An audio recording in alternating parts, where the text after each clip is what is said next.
ये हम लोग इन दिनों में सीख रहे हैं कि परमेश्वर जो है हमें कैसे आर्थिक रीति से आशीष देता है और कितना कितना महत्वपूर्ण है कि हम आर्थिक रीति से हम जो है उन्नति कर सकें। इवन जब ये कोविड का माहौल चल रहा है और मैं बताना चाहता हूँ कि बहुत ज़्यादा बढ़ रहा है। अभी भी अभी हमने सुना किसी के बारे में कि किसी जन की किस प्रकार उनकी डेथ हो गई कोविड की वजह से। तो ये परमेश्वर की इच्छा नहीं है कि कोई जन जो है इस प्रकार से संसार को छोड़े, क्योंकि ये एक प्रकार से जो है महामारी है और बाइबल में के अनुसार महामारी जो है उसका कोई प्रभाव हमारे जीवन के ऊपर नहीं हो सकता। तो हम देखते हैं कि कैसे जो है ये चीजें बढ़ रही हैं और इसका इन चीजों का जो असर जो है अर्थ हमारी जो आर्थिक जीवन है उसके ऊपर भी होता है। अगर हम बीमार होंगे तो हम डॉक्टरों के ऊपर पैसा खर्च करेंगे, हम बीमारियों के ऊपर खर्च करेंगे, हॉस्पिटल के ऊपर करेंगे। अगर इस प्रकार से चीजें हैं, फिर जो है कई लोगों की जो आय होती है उसके ऊपर असर होता है। और लेकिन हम परमेश्वर के लोग हैं और लिखा है निर्गमन में कि जब मिस्र में अंधेरा था उस समय इज़राइल में ज्योति थी, है ना। जब मिस्र में महामारियां थी उस समय इज़राइल में जो है चंगाई थी। और हम जो है इस बात को हम समझ सकते हैं कि किस प्रकार से परमेश्वर वो विभाजन करना चाहता है। तो अभी तक मैं बता रहा था कि क्यों परमेश्वर चाहता है कि हम आशीषित हो, और आज से मैं बताना शुरू करूंगा कि कैसे हम आशीषित हो सकते हैं। और जो जो सबसे महत्वपूर्ण जो सबसे महत्वपूर्ण चीज है वो ये है कि जो कि इसके बारे में वो पहला जो कदम है आर्थिक आशीष प्राप्त करने का, वो है कि हम जो है अपना 10वां अंश देना शुरू करें, है ना, टाइथ, उसको हम देना शुरू करें। ये एक हम जो है अपने जीवन में आ, आ, उसका हम जो है नियम बना सकें और जो है हम हमेशा जो है परमेश्वर को 10वां अंश दे सके। मैं सोचता हूँ आप में से बहुत सारे लोग जानते होंगे इसके बारे में, 10वां अंश के बारे में। कई लोगों ने सुना होगा, कई लोगों ने अच्छा एक सेकेंड क्षमा कर।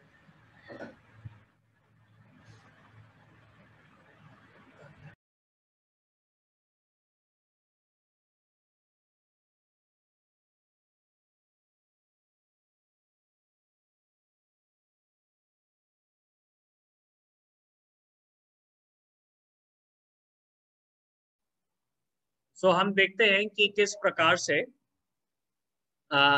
वचन में जो है 10वां अंश के बारे में लिखा है।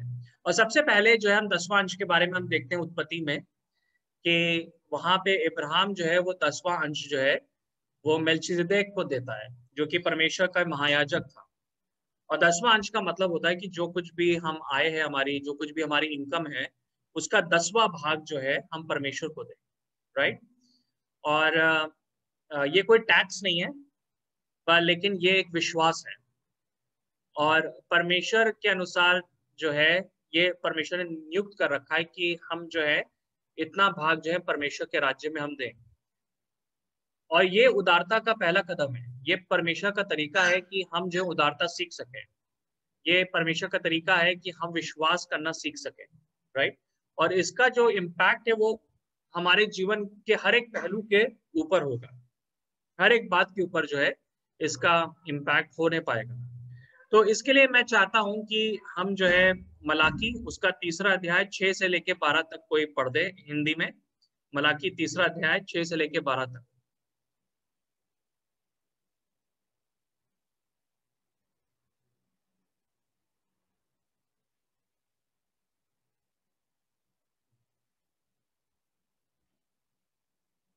मलाकी 3रा अध्याय 6 से लेके 12 तक।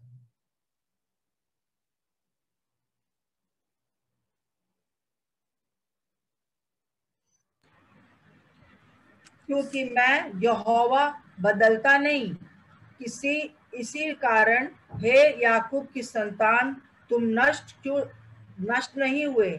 अपने पुरखाओं के दिनों में तुम लोग मेरी विधियों से हटते आए हो और उनका पालन नहीं करते। तुम मेरी ओर फिरो, तब मैं भी तुम्हारी ओर फिरूंगा, सेनाओं के यहोवा का यही वचन है। परंतु तुम पूछते हो, हम किस बात में फिरे? क्या मनुष्य परमेश्वर को धोखा दे सकता है? पर देखो, तुम मुझको धोखा देते हो और तो भी पूछते हो, हमने किस बात में तुझे लूटा है? दसमांश और उठाने की भेंट में तुम पर भारी शाप पड़ा है, क्योंकि तुम मुझे लूटते हो। वरन सारी जाति ऐसा करती है। सारे दसमांश भंडार में ले आओ, कि मेरे भवन में भोजन वस्तु रहे। और सेनाओं का यहोवा ये कहता है कि ऐसा करके मुझे परखो, मैं आकाश के झरोखे तुम्हारे लिए खोलकर तुम्हारे ऊपर अपरंपार आशीष की वर्षा करता हूं कि नहीं। क्या आपने 12 तक पढ़ दिया? मैं तुम्हारे लिए नाश करने वाले को ऐसा घुड़कूंगा कि वो तुम्हारी भूमि की उपज नष्ट ना करेगा, और तुम्हारी दाखलताओं के फल कच्चे ना गिरेंगे। सेनाओं के यहोवा का यही वचन है। तब सारी जातियां तुमको धन्य कहेंगी, क्योंकि तुम्हारा देश मनोहर देश होगा। सेनाओं के यहोवा का यही वचन है। Yes, thank you. तो यहाँ पे जो है हम देखते हैं कि परमेश्वर का वचन जो है वो 10वां अंश के बारे में हमें बता रहा है, और उसमें कुछ कुछ बातें लिखी हैं। एक बार फिर से मैं दोहराना चाहता हूँ, जो लोग पहली बार जुड़े हैं, कि 10वां अंश का मतलब होता है कि जो भी हमारी आय है, अगर हम बिजनेस कर रहे हैं, जो हमारा प्रॉफिट है, अगर हम ऑफिस में काम कर रहे हैं, कंपनी में काम कर रहे हैं, हमारी सैलरी है, हमारी मजदूरी है, चाहे वो 10 रुपया हो, चाहे वो 100 रुपया हो, चाहे वो 1000 रुपया हो, 10,000 रुपया हो, 1,00,000 रुपया हो, उसका 10वां जो भाग है वो परमेश्वर का होता है ना। और यहाँ पे जो कि सबसे पहली बात जो कि हम समझते हैं वो ये है कि 10वां अंश जो है वो पश्चाताप का चिन्ह है। ठीक है, वो पश्चाताप का चिन्ह है, क्योंकि यहाँ पे परमेश्वर कहता है उनसे कि तुम मेरी तरफ फिरो। तो वो कहते हैं कि हम कैसे तुम्हारी तरफ फिरे? तो परमेश्वर कहता है कि 10वां अंश में, राइट। तो 10वां अंश जो है इस बात का सबूत है कि हम परमेश्वर की तरफ हम फिर गए, हमने अपना हम जो है हमने पश्चाताप किया है, हम जो है संसार से हम मुड़ चुके हैं, और अब हम परमेश्वर के ऊपर हम विश्वास कर रहे हैं, है ना। इस बात को कई लोग नहीं समझ पाते हैं। मैं बताना चाहता हूं कि परमेश्वर ने हमारा हृदय बदला है, और हमारा हृदय में बदलाव आया है। इसका जो सबसे बड़ा सबूत, मैं कहूंगा कि जो सब सबूतों में से एक जो बहुत बड़ा सबूत है, वो है कि हम जो है परमेश्वर के प्रति उदार हो सके, राइट। किसी ने कहा कि प्रभु के दास थे, उन्होंने कहा कि जो हृदय की जो तार है वो हमारे बटवे से जुड़ी हुई यानी कि हमारे वॉलेट से जुड़ी हुई है ना, हमारे पर्स से जुड़ी हुई है। तो कैसे हमें मालूम हो सकता है कि कोई जन जो है उसका हृदय बदला है? वो तब होगा जब वो किस प्रकार से अपने पैसे को यूज कर रहा है, और वो कितना परमेश्वर को देता है, कितना परमेश्वर के राज्य में बो रहा है। ये इस बात का सबूत होता है कि व्यक्ति जो है वो परमेश्वर की तरफ मुड़ा है ना। क्योंकि यीशु मसीह ने बहुत क्लियरली कहा कि तुम जो धन की और ईश्वर की तुम सेवा नहीं कर सकते हो। एक्चुअली में वो सेवा जो हिंदी शब्द है वो गलत है, आराधना नहीं कर सकते, इंग्लिश में वर्ड आया वर्शिप। तो या तो हम पैसे की पूजा कर ले सकते हैं, या हम परमेश्वर की पूजा कर सकते हैं। तो अगर कोई जन कहता है कि वो मसीह है, पर लेकिन वो उदार नहीं है, अभी भी वो परमेश्वर के प्रति कंजूस है, वो अपना दसवांश नहीं दे रहा है, तो इसका ये सबूत है कि उसका पश्चाताप जो है वो अधूरा है ना। बहुत सारे बातें हैं जिसमें हमें पश्चाताप करने की जरूरत है। पवित्रता हो सकती है, और प्रेम हो सकता है, और वचन का पढ़ना हो सकता है। बहुत सारे सबूत है कि हम जो है पश्चाताप कर रहे हैं। उनमें से एक जो बड़ा सबूत है वो है कि हम परमेश्वर के प्रति उदार हो। तो परमेश्वर कहता है कि वो पूछते हैं कि कैसे हम तुम्हारे तरफ फिरे, किस बात में हम नहीं फिरे तुम्हारे तरफ। तो परमेश्वर कहता है कि तुमने 10वां अंश के बात में तुमको फिरने की जरूरत है, कि तुम अब जो है 10वां अंश मुझको नहीं देते हो। और ये सबूत है कि तुम जो है परमेश्वर से पलट चुके हो, तुम परमेश्वर से दूर हो गए हो। तो अगर कोई जन 10वां अंश नहीं दे रहा है, वो परमेश्वर के लिए उदार नहीं है, तो इसका मतलब है कि वो परमेश्वर से दूर जा चुका है। चाहे चाहे वो व्यक्ति कितना गाना गा ले, चाहे वो कितना चर्च चला जाए, चाहे कुछ भी कर ले, पर लेकिन उसका मतलब ये है कि उसका हृदय जो है वो परमेश्वर के पास नहीं है ना। ये ये मैं बताना चाहता हूँ। इससे पहले कि मैं इस चर्च के साथ जुड़ा था, मैं एक दूसरी सेवा में था जिसका नाम वाईवैम था, और उनका एक ट्रेनिंग प्रोग्राम चलता था 6 महीने का। तो मैंने उस ट्रेनिंग प्रोग्राम को लीड किया है। और जिन लोगों ने उस ट्रेनिंग प्रोग्राम को स्थापित किया था, उन्होंने जो है वो बहुत अभिषिक्त लोग थे। और जो ट्रेनिंग का जो मटेरियल तैयार किया था वो बहुत ही अनॉइंटेड था। और अगर आप उसमें देखें, उनका जो पर्पस है उसमें से एक ये है कि कैसे जान सकते हैं कि किसी का हृदय बदला। तो सबसे ऊपर जो बात है वो ये है कि पैसे को लेकर, है ना। तो जैसे कि जो लीडर है, उसको अगर कोई एस्पेक्ट अपने स्टूडेंट का देखना है कि कौन सा क्षेत्र है जिससे पता चल सकता है कि किसी का जीवन बदला है, तो वो इस बात से देखेगा वो अपने पैसे को लेके कितना विश्वासी हो गया, राइट। चाहे वो ये उसमें ये नहीं था कि कितना प्रार्थना कर रहा है, कितनी आराधना कर रहा है, कितना बाइबल पढ़ रहा है। और सबसे जो महत्वपूर्ण बात थी कि पैसे को लेकर परमेश्वर के प्रति कितना विश्वास हो गया। ये सबसे बड़ा सबूत है विश्वास योग्यता का परमेश्वर के प्रति। और सबसे पावरफुल चीज है, जैसे कि जो कि हम समझते हैं और हम जान सकते हैं। तो पहली बात तो ये है कि हम जाने कि जो 10वां अंश है वो पश्चाताप का चिन्ह है, राइट। तो जब हम परमेश्वर को 10वां अंश देते हैं तो वो पश्चाताप का चिन्ह है। दूसरी बात है, जैसे कि हम देखते हैं यहाँ पे बहुत स्पष्ट रीति से बताया गया है कि 10वां अंश ना देना चोरी है बाइबल के अनुसार। क्योंकि यहाँ पे परमेश्वर उनसे बोलता है कि तो वो क्योंकि तुमने मेरी चोरी करी, तो वो कहते हैं कि हमने तुम्हारी चोरी कैसे करी। तो परमेश्वर कहता है कि तुमने जो है 10वां अंश में मेरी चोरी करी, है ना। सो मैं बताना चाहता हूं कि 10वां अंश जो है वो परमेश्वर का है, और अगर हम परमेश्वर को नहीं देते हैं तो वो चोरी है परमेश्वर की आंखों में, राइट। वो स्टीलिंग है। ऐसा ऐसा क्यों है, क्यों परमेश्वर ने ऐसा रखा। देखिए हम देखते हैं कि ये 10वां अंश का मतलब है कि एक धन जो कि हमने परमेश्वर के राज्य के लिए अलग कर दिया है, हमने परमेश्वर के लिए अलग कर दिया है। और इसका मतलब ये नहीं है कि परमेश्वर जो है उसको पैसे की जरूरत है, पर लेकिन परमेश्वर जो है वो हमारे विश्वास को परखना चाहता है। ये कुछ कुछ उसी प्रकार से कि अदन की वाटिका में परमेश्वर ने जो है बुरे और भले के ज्ञान का वृक्ष लगाया, और परमेश्वर ने कहा कि इस वृक्ष को तुम यहाँ से तुम खाओगे नहीं। तो वो वृक्ष जो है वो परमेश्वर का था, और आदम और हवा उस वृक्ष से नहीं खा सकते। वैसे ही 10वां अंश है उसको परमेश्वर ने अलग कर दिया है, और परमेश्वर नहीं चाहता है कि हम जो है उस वृक्ष से खाएं, है ना।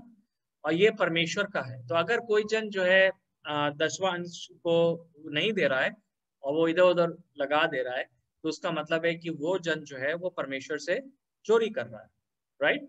तो ये बहुत बड़ा बात है, चोरी जो है एक बहुत बड़ा पाप है। और कोई जन 10वां अंश नहीं दे रहा है तो वो परमेश्वर की से चोरी कर रहा है, राइट। तो दूसरी बात जो है हम ये देखते हैं, एक प्रकार से मैं ये कहूंगा कि जब हम परमेश्वर के प्रति उदार नहीं होते हैं तो ये एक जो है पाप है परमेश्वर के आंखों में, एक चोरी का पाप है। और अगर हम इस पाप को कर रहे हैं तो हमें जो है इस पाप से पश्चाताप करने की आवश्यकता है। फिर तीसरी जो बात है वो ये है कि जो 10वां अंश का जो मुख्य उद्देश्य है वो ये है कि परमेश्वर के राज्य में आत्मिक और शारीरिक भोजन हो सके, है ना। आत्मिक और शारीरिक भोजन हो सके। ये बहुत इंपॉर्टेंट बात है। जैसे कि हम यहाँ पे देखते हैं, कोई 10वीं आयत फिर से पढ़ देगा, 10वीं आयत।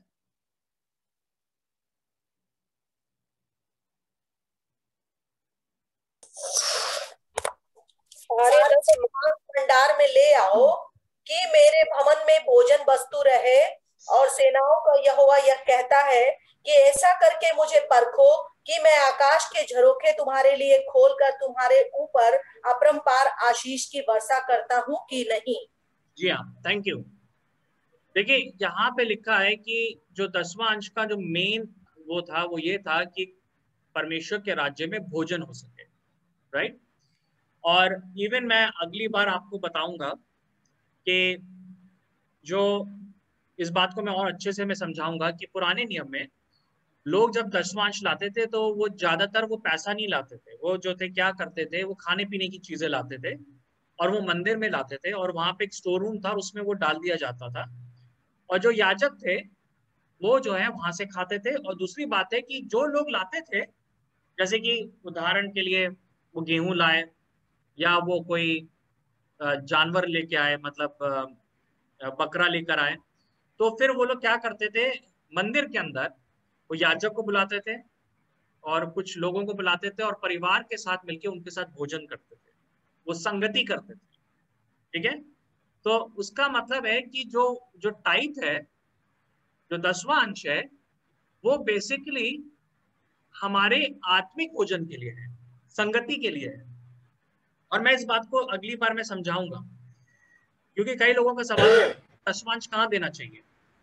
तो मैं ये कहूंगा कि आपको 10वां अंश वहां देना चाहिए जहां से आपको आत्मिक भोजन मिल रहा है, जहां पे आप संगति कर रहे हैं, ठीक है। जैसे कि 10वां अंश को वो ऐसा नहीं था कि वो ऐसी जगह देते थे जहां पे उनका कोई कनेक्शन नहीं था। जो आइडिया ये था कि 10वां अंश लाओ और फिर मंदिर में जो है उसी 10वां अंश को खाओ। आप समझ रहे हैं, एक तरीके से वो अपना 10वां अंश खुद खाते थे, पर लेकिन वो परमेश्वर के लिए खा रहे थे, वो संगति को दिखा रहा है। सो लोग पूछते हैं कि आपको कहाँ देना चाहिए 10वां अंश। मैं कहता हूँ कि जहां पे आप जो है आत्मिक रीति से तृप्त हो रहे हैं, जहां पे आप जो है लगातार संगति कर रहे हैं। आप ये सवाल आप अपने आप से पूछ सकते हैं, 2 सवाल, मैं आत्मिक रीति से कहाँ पे मुझे भोजन मिल रहा है। दूसरा सवाल आप पूछ सकते हैं अपने आप से कि कहाँ पे मैं जो हूँ रेगुलरली संगति कर रहा हूँ। और ये मेरा ओपिनियन है कि हमको जो है वहां पर देना चाहिए, राइट। और नॉर्मली वो आपका चर्च होगा, क्योंकि चर्च वो स्थान है जहाँ पे आप संगति करते हैं। चर्च वो स्थान है जहाँ पर जो है आप वचन को सुनते हैं, आप वचन का भोजन आप खा रहे हैं। तो उसका जो मेन पर्पस है वो ये है कि मंदिर में भोजन रहे, और वही हमारा पर्पस है 10वां अंश का, कि हम 10वां अंश इसलिए दे रहे हैं ताकि परमेश्वर के राज्य में वचन का भोजन हो, है ना, ताकि जो वचन को सुनाने वाले लोग हैं वो सपोर्ट किए जा सके, उनकी आवश्यकताएं पूरी हो सके। अगर कोई पास्टर है वो परमेश्वर के वचन से आपकी सेवा कर रहा है, पर लेकिन उसके पास पैसा नहीं है, तो वो कैसे सेवा करेगा, है ना, क्योंकि उसको पैसे की जरूरत है वचन को सुनाने के लिए भी, अपने घर के खर्चे उठाने के लिए भी। तो हमें ये सवाल अपने आप से पूछना है कि क्या जो मैं वचन सुनाने वाला व्यक्ति है उसको मैं जो हूँ ब्लेस कर रहा हूँ। ये एक बहुत इंपॉर्टेंट बात है जो कि हम वचन के अंदर हम देखते हैं, राइट। तो आपको ये सवाल पूछना है। तो जो जो चर्च है वो एक प्रकार से भोजन का स्टोर हाउस है, आत्मिक भोजन का स्टोर हाउस होना चाहिए, है ना। अब आप कहेंगे कि मैं जो मेरा चर्च में तो मुझे कोई आत्मिक भोजन नहीं मिलता है, तो फिर सवाल उठता है कि आप वहां जा क्यों रहे हैं। सॉरी मैं ऐसा बोल रहा हूँ, पर ये सवाल हमें अपने आप से पूछना है कि अगर मुझे जो है चर्च में भोजन नहीं मिल रहा तो मैं वहां जा क्यों रहा हूँ, मुझे शायद वहां नहीं जाना चाहिए, राइट। तो ये कुछ बातें हैं, इसको इसको मैं नेक्स्ट टाइम और संक्षेप से मैं समझाऊंगा, पर ये हम समझ सकें कि बेसिकली टाइप जो है आप वहां देते हैं जहां पे आपको आपकी आत्मिक खुराक मिल रही है ना? और आप इसलिए दे रहे हैं ताकि जो चर्च का जो स्टोर हाउस है, जो आत्मिक भोजन है, वो कभी खत्म ना हो, है ना। तो ये बहुत इंपॉर्टेंट बात है, राइट। और वो हो सकता है कि वो पैसा इस्तेमाल हो बिल्डिंग बनाने के लिए, चर्च की बिल्डिंग बनाने के लिए, कोई इंस्ट्रूमेंट खरीदने के, पर वो सब इसलिए हो रहा है ताकि वचन की सेवा आपको मिल सके। तो आपका वो रिस्पॉन्स है उस चीज के प्रति, राइट। तो हमने देखा तीसरी बात है कि जो ये इसका जो एक तीसरी बात है वो यही है कि परमेश्वर आत्मिक भोजन जहां से हमें मिल रहा है वहां पे हमें अपना दसवांश देना चाहिए। फिर चौथी बात ये है, ये एक ऐसी प्रतिज्ञा है, सिर्फ एक ऐसी प्रतिज्ञा है जहां पे पूरे बाइबल में जहां पे परमेश्वर कहता है कि आओ मुझको तुम परख लो। देखिए परमेश्वर को परखना जो है वो पाप है ना। यीशु मसीह ने खुद कहा कि तुम अपने यहोवा परमेश्वर को की परीक्षा ना लो। तो हमको कभी भी परमेश्वर की परीक्षा नहीं लेनी चाहिए। पर लेकिन जब हम यहाँ पे क्या देखते हैं, यहाँ पे हम देखते हैं कि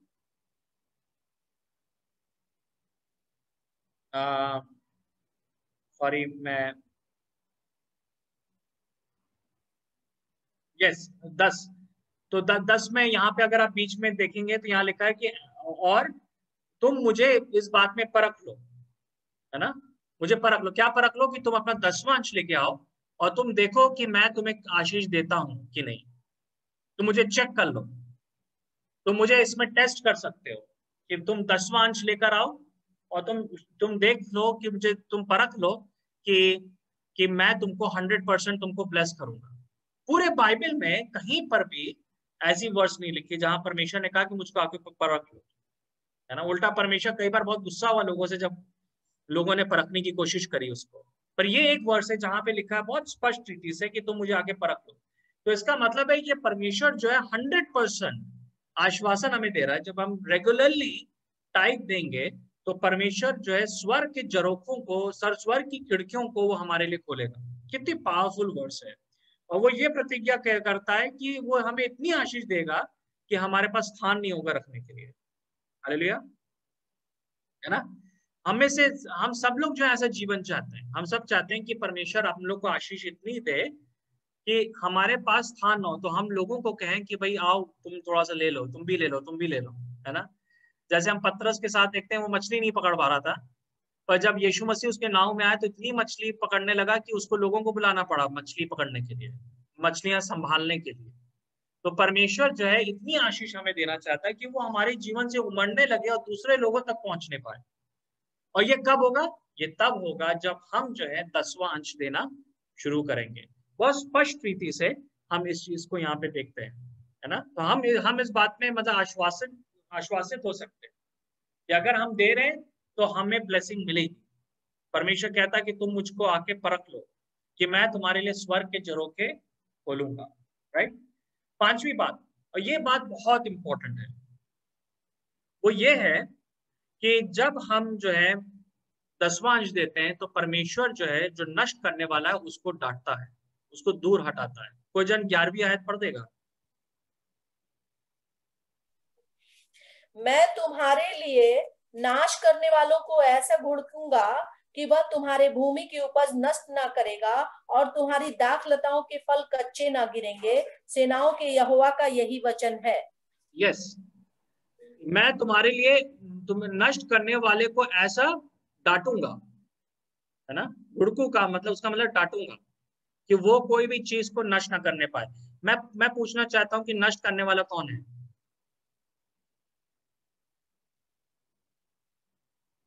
कौन है? शैतान है, शैतान। राइट। यीशु मसीह ने कहा कि जो चोर है वो चोरी करने, घात करने और नष्ट करने है। तो शैतान जो है वो हमारे शरीर को नष्ट करने आया है, वो हमारी आर्थिक आशीषों को नष्ट करने आया है, वो हमारे आत्मिक जीवन को नष्ट करने आया है, वो हमारे परिवार को नष्ट करने आया है, राइट। और जो इंपॉर्टेंट बात है वो ये है कि वो तब तक नहीं जाएगा जब तक कि हम उसको डांटेंगे नहीं। यहाँ पे बहुत क्लियर है। पर लेकिन कई बार हम डांटते हैं और वो नहीं जाता है। हम जो है दुष्ट आत्माओं को बांधते हैं, वो नहीं जाता है। वो इसलिए है क्योंकि हम जो है 10वां अंश में विश्वास योग्य नहीं है। और जब तक हम 10वां अंश में विश्वास योग्य नहीं तब तक हम जो है शैतान को डांट नहीं सकते, है ना। उल्टा मैं ये कहूंगा कि जब हम 10वां अंश दे रहे हैं तो उस केस में शायद हमको डांटने की भी जरूरत ना पड़े, परमेश्वर खुद डांटेगा उसको, है ना। पर ये प्रतिज्ञा उन लोगों के लिए जो कि 10वां अंश में विश्वास योग्य हो। ये बहुत इंपॉर्टेंट बात है जो कि मैं आपको बताना चाहता हूँ। मैं बताना चाहता हूँ कि बहुत साल पहले मैं जब मेरी शादी नहीं हुई थी, मैं यहीं ग्रेटर नोएडा में था और मैं विश्वास योग्यता से 10वां अंश देता था। और मैं जो ना ये इस बात को लेके मैं आपको डराना नहीं चाहता हूँ, ठीक है, मैं किसी जन को डराना नहीं चाह रहा हूँ, पर लेकिन मैं गवाही के रूप में लाना चाहता हूँ। परमेश्वर ने मुझे कुछ सिखाया था। ये एक पर्टिकुलर महीना था, मैंने सोचा कि अरे इस महीने हम 10वां अंश नहीं देंगे, छोड़ो क्या दें हम 10वां अंश, है ना। तो वो पर्टिकुलर मंथ था, मैंने 10वां अंश नहीं दिया। तो एक दिन क्या हुआ कि उसके जब 2-3 दिन बाद हम लोगों ने एक टैक्सी बुक करी थी और हम लोग का जो स्टाफ था, हम लोग दिल्ली जा रहे थे और मैं आगे वैन में बैठा हुआ था और मुझको मालूम नहीं था कि जो टैक्सी ड्राइवर था उसने थोड़ा नशा कर रखा था। और क्या हुआ कि उस एक बहुत बुरा एक्सीडेंट हुआ, उसने जाके दूसरी गाड़ी को बहुत बुरी तरह ठोका और मेरे ऊपर सारे शीशे आ गए और मैं जो हूँ पर लेकिन बहुत ही अद्भुत रीति से परमेश्वर ने बचाया। उसी समय वहां से एक एम्बुलेंस जा रही थी, उन्होंने रोका। जैसे ही मैं गाड़ी से बाहर, पहले तो गाड़ी से मैं बाहर निकला, वही अपने में बहुत अमेजिंग बात है, मतलब गाड़ी की हालत इतनी बुरी थी कि लोग आके फोटोग्राफ खींच रहे थे गाड़ी की। और अगर आप देखेंगे तो आप बिलीव नहीं करेंगे कि कोई जन आगे बैठा होगा तो वो बच सकता है। और पूरा जो है कैसे मैं बाहर आया, मतलब परमेश्वर का ही अनुग्रह था। मैं बाहर आया और एम्बुलेंस थी वहां पे और एम्बुलेंस वहां से जा रही थी, उन्होंने जैसे ही देखा वो रुके और मुझे ले गए वो लोग। और जब ये सब चीज हुई तो वहां पे मैं जब गया तो परमेश्वर ने बचाया, क्योंकि जो शीशे थे वो मेरे ऊपर कई जगह लगे और मेरा जो आंख थी वो बस एक आधे मिलीमीटर से बच गई। मेरी आई जो थी आधे मिलीमीटर से बच गई, जो कि एक परमेश्वर का अनुग्रह था। और क्या हुआ कि वहां पे सारा जो हॉस्पिटल में सब कुछ किया हुआ और एग्जैक्टली जो अमाउंट आया, जो बिल बनाया हॉस्पिटल वालों ने, वो एग्जैक्टली वो अमाउंट था जो कि मुझे टाइथ में देना था। है ना। और तो एकदम से मैं इस बात से कायल हुआ कि परमेश्वर ने एक सीख सिखाई कि जब हम जो है अब देने में विश्वास योग्य नहीं होते तो हम जो है नष्ट करने वाली आत्मा के लिए दरवाजे को ओपन करते हैं, है ना। देखिए कई बार जो है हम सोचते हैं कि हम शैतान से जो है उसको बांधेंगे, उसको भगाएंगे तो वो होगा, पर लेकिन कई बार हमें आज्ञा का पालन करना बहुत जरूरी है। हमें जो है आज्ञा का पालन करना बहुत जरूरी है। ये एक बहुत ही महत्वपूर्ण बात है जो कि हमें समझने की जरूरत है कि परमेश्वर हमसे क्या कर, जब हम आज्ञा का पालन करते हैं तब शैतान की हार होती है। तो जब हम 10वां अंश देते हैं तो हम जो है नष्ट करने वाली आत्मा के लिए दरवाजे को ब्लॉक कर देते हैं, अपने लिए, अपने परिवार के लिए, अपने बच्चों के लिए, अपने बिजनेसेस के लिए, अपने जॉब के लिए। हम जो है जो जो दरवाजा है नष्ट करने का, उसको हम बंद कर देते हैं और शैतान को कोई अधिकार नहीं होता है कि वो हमसे कोई चोरी करे, है ना, कि वो किसी भी प्रकार से चोरी करने पाए, है ना। कई लोग कहते हैं ना कि उनके पास पैसा आता है वो निकल जाता है, बीमारियों में निकल जाता है, इधर उधर निकल जाता है। वो इसलिए होता है कि हम परमेश्वर के प्रति उदार नहीं है और कहीं ना कहीं उसके कारण हम जो है वो दरवाजा ओपन कर देते हैं। तो इसमें हमने देखा 5वीं बात वो ये थी कि जब हम 10वां अंश देते हैं तो परमेश्वर जो नष्ट करने वाली आत्मा को दूर हटाता है। 6ठी बात यह है कि यहाँ पे हम बहुत क्लियरली देखते हैं कि परमेश्वर का वचन कह रहा है कि वो बहुत ही अद्भुत रीति से हमें आशीष देना चाहता है। मतलब कि वो जो है मतलब ऐसा नहीं कि थोड़ी सी वो आशीष दे, पर वो इतनी आशीष देना चाहता है कि हमारे पास जो है उसको रखने के लिए कमरा भी ना हो, ठीक है। तो ऐसा नहीं है कि वो हाथ खींच के हमको दे रहा है, वो पूरी तरीके से हाथ खोल के वो हमको देना चाह रहा है ना। कई बार होता है कि हम जो मसीह लोग होते हैं, कई हम में से बहुत सारे लोग हैं जो कि 10वां अंश देते हैं और परमेश्वर जो है हमें उसके लिए आशीष देता है, पर लेकिन हम जो है इस प्रकार की आशीष को नहीं देखते हैं। हम जैसे कहते हैं ना कि छप्पर फाड़ के हम आशीष नहीं देखते। उसका एक कारण ये है कि हम अपेक्षा भी नहीं करते। हम अपना 10वां अंश दे रहे हैं तो हम देख रहे हैं हमारी जरूरतें पूरी हो रही है, सब कुछ हो रहा है, परमेश्वर काम कर रहा है, पर हम जो है उसमें संतुष्ट रहते हैं और हम जो है ज्यादा एक्सपेक्ट नहीं कर रहे, हम ज्यादा के लिए विश्वास नहीं कर पा रहे। इसी वजह से हम प्राप्त नहीं कर पा रहे हैं, है ना। क्योंकि कई लोगों के पास सवाल होता है कि मैं तो 10वां अंश देता हूँ पर मैंने तो कभी नहीं देखा छप्पर फाड़ के मुझे आशीष मिल रही है। हम छोटी छोटी चीजों को हम देखते हैं पर कभी कोई बड़ी बात को नहीं देख रहे हैं। पर लेकिन मैं बताना चाहता हूं कि परमेश्वर आप सबको जो है, आप सब के लिए वो स्वर्ग के झरोखों को खोलना चाहता है। ये वचन में लिखा है कि मैं तुम्हारे लिए स्वर्ग के झरोखों को खोलूंगा। हालेलुया, है ना। तो वो इतना हमें देना चाहता है कि हमारे पास आशीष ना हो, मतलब सॉरी, हमारे पास कमरा ना हो उसको रखने का, है ना। तो आपको शायद जो है और बड़ा कमरा लेना हो, आपको लोगों को बुलाना होगा, अरे मेरे पास ज्यादा हो गया, तुम ये ले लो, तुम ये ले लो, तुम ये ले लो, है ना। परमेश्वर इस प्रकार से हमको जो है आशीषित करना चाहता है। तो मैं रियली में चाहता हूं कि हम लोग जो है इस प्रकार प्रार्थना करना शुरू करें कि परमेश्वर आप मुझको आशीष दे, क्योंकि अल्टीमेट जो एम है वो ये है कि लोग उस आशीष को देखें। जैसे कि यहाँ पे हम बहुत क्लियरली देखते हैं 12वीं आयत, जो कि पिछली बार भी मैं बताना चाह रहा था कि क्यों परमेश्वर हमें आशीष देना चाहता है। 12वीं आयत कोई पढ़ देगा?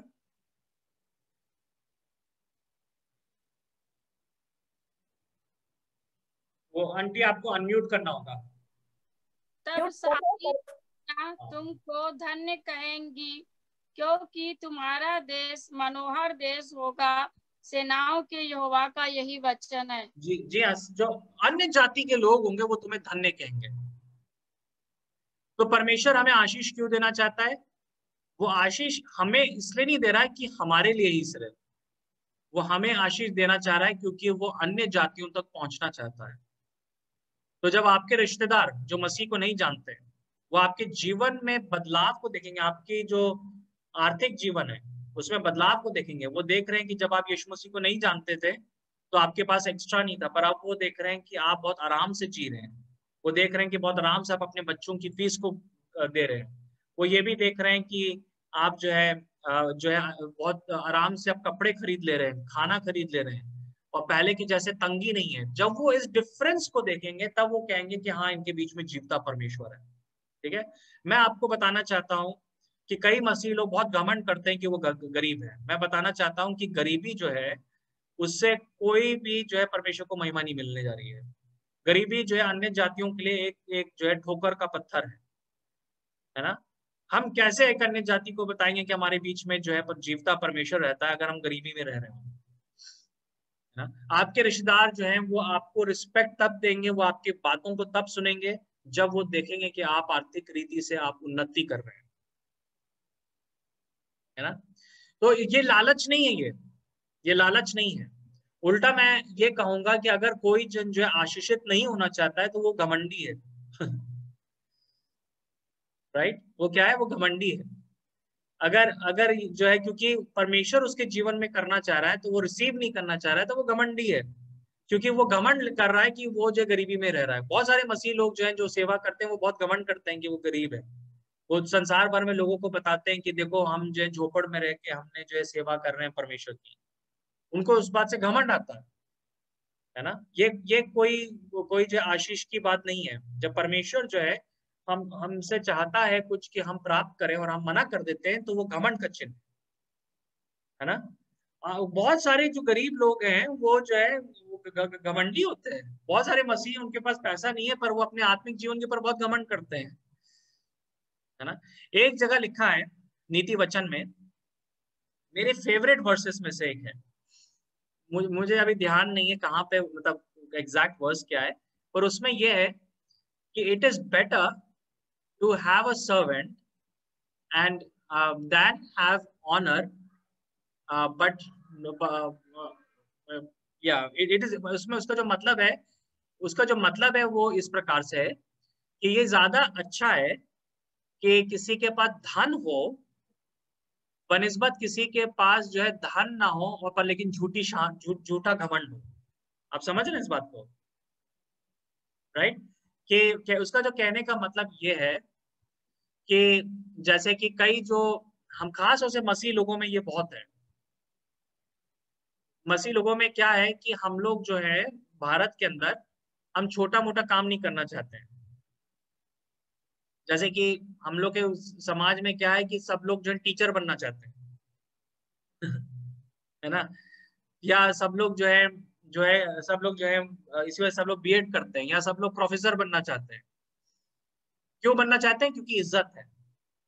अब अगर जो है अगर कोई जन वो नहीं कर रहा है और वो खाली बैठा है तो उसको जाके आप बोलो कि चलो कुछ नहीं मिल रहा है तो कुछ तो करो, कुछ छोटा सा बिजनेस स्टार्ट कर लो, कुछ छोटी सी दुकान कर लो, तो वो कहेगा अरे मैं कैसे छोटी सी दुकान शुरू करूं, मैंने तो इतनी पढ़ाई करी है। ये झूठा घमंड है। नीति वचन में इसके बारे में बहुत क्लियरली देखिए, हमारे देश में आप दूसरे समाज के लोगों को देखेंगे, वो ऐसा नहीं करते हैं। एक मारवाड़ी हो गया, कोई जो बनिए लोग हैं, इवन जो सरदार लोग हैं, अगर उनके पास कुछ नहीं होगा, चाहे वो कितने पढ़े लिखे हों, तो वो इवन जो है ठेला भी ठेले पे सामान बेचने के लिए तैयार होंगे, है ना।